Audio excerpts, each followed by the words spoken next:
नमस्कार, Shankar study point में सभी विद्यार्थियों का स्वागत है। मैं आलोक तिवारी आज आप सभी लोगों के लिए यूपी टीईटी पर्यावरण के भाग फर्स्ट को लेके आए हैं। चलिए शुरू करते हैं। आप लोगों के सामने पहला और दूसरा क्वेश्चन दिख रहा होगा।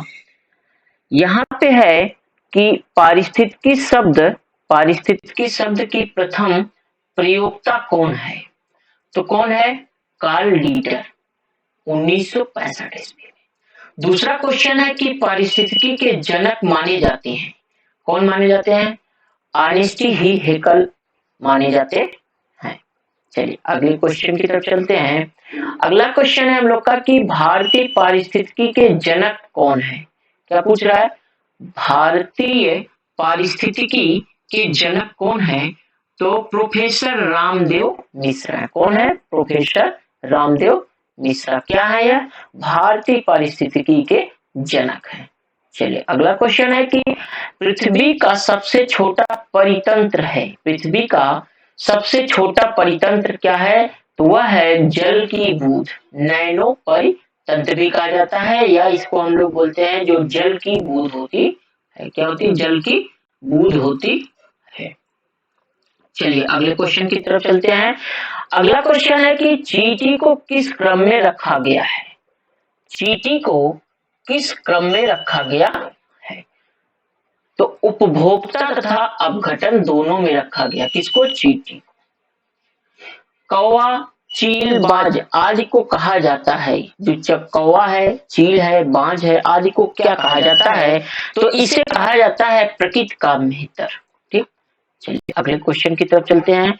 किसान का मित्र किसे कहा जाता है? क्या पूछ रहा है? किसान का मित्र किसे कहा जाता है? तो किसान का मित्र जो होते हैं वह एक हमारा तो केचुआ होता है, दूसरा क्या है? सांप होता है। चलिए अगले क्वेश्चन की तरफ चलते हैं। अगला है आयोडीन का प्रमुख स्रोत माना जाता है।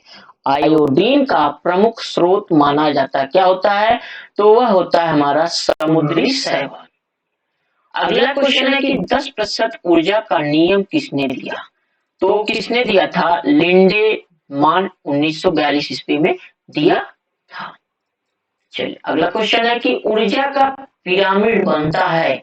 ऊर्जा का पिरामिड बनता है, कैसा बनता है? तो ऊर्जा का जो पिरामिड है वह सदैव कैसा बनता है? वह सदैव सीधा बनता है। किसी खाद्य श्रृंखला में सर्वाधिक उच्च पोषण प्राप्त करता है? कौन करता है? सर्वाहारी, या जो मनुष्य होते हैं। मनुष्य किसमें आते हैं? सर्वाहारी में आते हैं। चलिए अगला क्वेश्चन देखते हैं। अगला है कि प्रकाश संश्लेषण की क्रिया होती है। जो प्रकाश संश्लेषण की क्रिया होती है वह केवल लाल तथा बैगनी में होती है। ठीक। चलिए अगला क्वेश्चन की तरफ चलते हैं। अगला है प्रकाश संश्लेषण की क्रिया सर्वाधिक किस रंग में होती है? प्रकाश संश्लेषण की क्रिया किस रंग में होती है? तो लाल रंग में होती है। प्रकाश संश्लेषण की क्रिया न्यूनतम किस रंग में होती है? तो वह बैगनी रंग में होती है। चलिए अगले क्वेश्चन को देखते हैं। प्रकाश संश्लेषण की क्रिया सर्वाधिक किस ताप पर होती है? प्रकाश संश्लेषण की क्रिया सर्वाधिक किस ताप पर होती है? तो 30 डिग्री सेंटीग्रेड से 35 डिग्री सेंटीग्रेड तापमान पर होती है। चलिए अगला है कि पौधे में भोजन का अधिग्रहण किसके द्वारा होता है? पौधे में जो भोजन का अधिग्रहण होता है वह किसके द्वारा होता है? तो वह हमारा फ्लोएम के द्वारा होता है। किसके द्वारा होता है?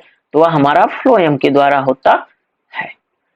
चलिए अगला क्वेश्चन है कि पौधे का सबसे आकर्षक भाग होता है। पौधे का सबसे आकर्षक भाग होता है तो वह क्या होता है? वह होता है पुष्प। क्या होता है? पुष्प अर्थात फूल। चलिए अगला क्वेश्चन है पौधों में जल तथा खनिजों का अधिग्रहण किसके द्वारा होता है? तो किसके द्वारा होता है? जाइलम के द्वारा। किसका? पौधों में जल की आवश्यकता हो उसको और खनिजों को ले जाना, यह किसके द्वारा होता है? तो यह जाइलम के द्वारा होता है। चलिए अगला क्वेश्चन देख लेते हैं। अगला है पौधे का रसोई घर कहा जाता है। जो पौधा होता है उसका रसोई घर कहाँ होता है या कहा जाता है, किसको कहा जाता है? तो पत्तियों को कहा जाता है। जो पत्ती होती है उसी को ही हम रसोई घर कहते हैं। चलिए अगला क्वेश्चन है कि लौंग प्राप्त किया जाता है। तो लौंग जो होता है वह कहाँ से प्राप्त किया जाता है? तो वह कली से प्राप्त किया जाता है। चलिए अगले क्वेश्चन की तरफ चलते हैं। अगला है पत्तियों का रंग पीला किसके कारण होता है? पत्तियों का जो रंग होता है वह पीला किसके कारण होता है? तो यह हमारा कैरोटीन के कारण होता है। किसके कारण होता है? कैरोटीन के कारण होता है। केसर भारत में कहाँ पाया जाता है? तो केसर जो हमारा होता है वह जम्मू कश्मीर में पाया जाता है। केसर भारत में कहाँ पाया जाता है? तो यह हमारा जम्मू कश्मीर में पाया जाता है। चलिए अगले क्वेश्चन की तरफ चलते हैं। अगला है कि पर्यावरण का शत्रु वृक्ष किसे कहा जाता है? पर्यावरण का शत्रु वृक्ष किसे कहा जाता है? तो इसका नाम सभी लोग जानते होंगे, यूकेलिप्टस है, जो सफेदा कहा जाता है। वही क्या होता है? पौधे का या पर्यावरण वृक्ष में क्या बोलते हैं, शत्रु कहा जाता है। किसको? वृक्ष, ठीक, शत्रु कहा जाता है। उस पौधे का नाम क्या है? उसका नाम है यूकेलिप्टस। बोलचाल की भाषा में क्या बोलते हैं? सफेदा बोलते हैं। चलिए बंगाल का आतंक कहा जाता है। बंगाल का आतंक किसे कहा जाता है?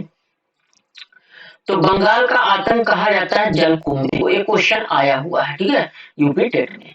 तो जिसको हम लोग बोलते हैं किसका? जल का आतंक बोलते हैं, ठीक।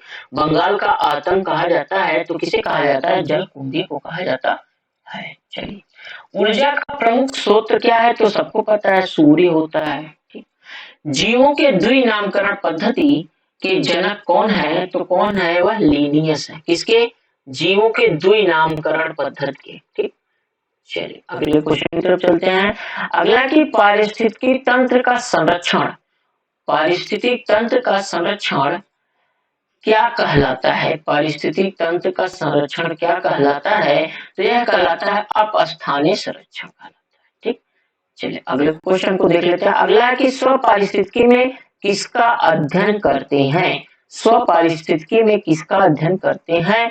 तो करते हैं जीवों की इकाई का अध्ययन करते हैं। चलिए अगले क्वेश्चन को देख लेते हैं। अगला हमारा है कि विश्व वन्य जीव कोष, विश्व वन्य जीव कोष द्वारा प्रतीक के रूप में किस पशु को लिया गया है? तो वह पशु कौन सा है? वह पशु हमारा होता है पांडा। कौन सा पशु है? तो वह है पांडा। चलिए अगला क्वेश्चन है कि जल प्रदूषण निवारण एवं नियंत्रण अधिनियम कब बना? कौन सा?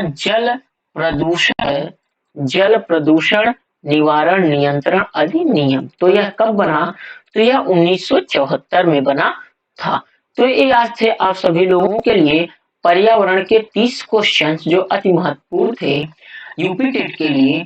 शंकर स्टडी पॉइंट चैनल को सब्सक्राइब करिए, शेयर करिए, लाइक करिए, बेल आइकन को प्रेस करिए, जिससे आने वाली सभी वीडियो को विद्यार्थी सबसे पहले देख सके। हमारे टेलीग्राम चैनल को जुड़ने के लिए शंकर स्टडी पॉइंट को ज्वाइन करें और यूपी टेट की तैयारी के लिए शंकर स्टडी चैनल को ज्वाइन करना ना भूलें। थैंक्स।